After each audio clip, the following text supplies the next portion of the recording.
The first alert came at noon, when sunlight poured through the glass walls of the mansion and cast sharp reflections across polished marble. And in that moment, Aldrich Voss felt his heart seize as if the cameras he had hidden were now watching him instead. He had installed them to protect his paralyzed son from a world that had already taken too much, never imagining they would reveal something far more dangerous than any intruder. Before we go any further, if you believe in kindness, second chances, and the quiet power of compassion, please like, comment, share, and subscribe to the channel Life Spark Stories, because stories like this remind us why humanity still matters. Aldrich had built his fortune in daylight boardrooms and glass towers, a man praised for sharp instincts and relentless control, yet nothing had prepared him for the helplessness that followed the accident.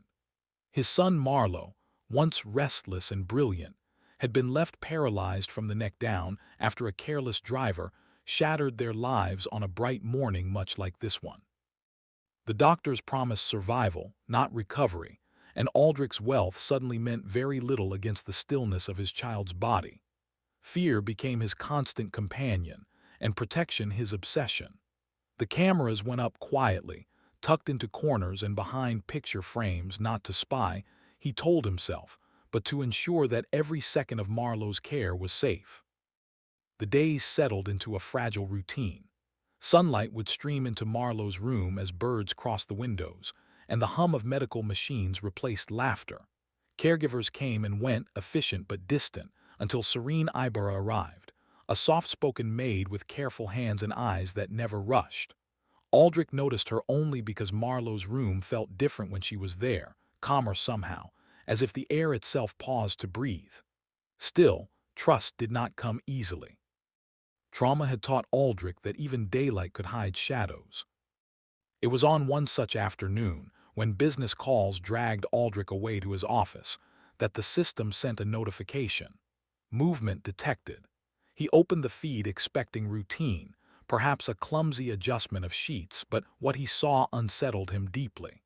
Serene was in Marlowe's room, the curtains wide open to the sun, and she was doing something that did not appear on any care schedule.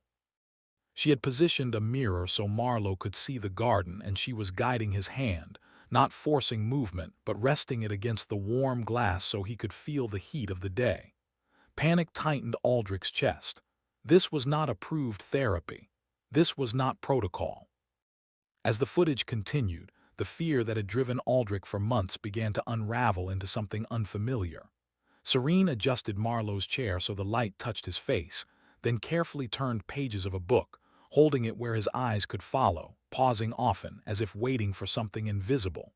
She wiped his face when tears slipped free, not hurriedly but with patience that felt almost sacred. There was no negligence, no cruelty, only a tenderness so honest it hurt to watch. Aldrich realized then that he had been guarding his son from danger, but not from despair. The next days revealed more through the hidden lenses. Serene spoke to Marlowe without words, through music played softly in daylight, through scents of citrus and clean air, through moments of stillness where she simply stayed. The cameras captured something no medical chart could explain. Marlowe's eyes following light, his breathing easing, the faint return of presence. Aldrich felt shame rise with every clip. He had trusted money, technology, and control, but it was a woman with no fortune who gave his son back a piece of life. When Aldrich finally confronted the truth, it was not with anger but with surrender.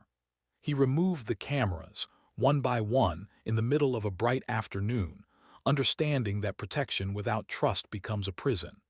He asked Serene to stay, not as a maid, but as someone who mattered, and he changed his home into a place where healing was allowed to happen in the open. Marlowe did not walk by the end of the story, but he smiled again, and in that smile Aldrich found something richer than recovery. If this story touched your heart, if it reminded you that love often arrives quietly and without permission, please take a moment to engage with this video and share it with someone who needs hope. Special request: please comment what part moved you the most.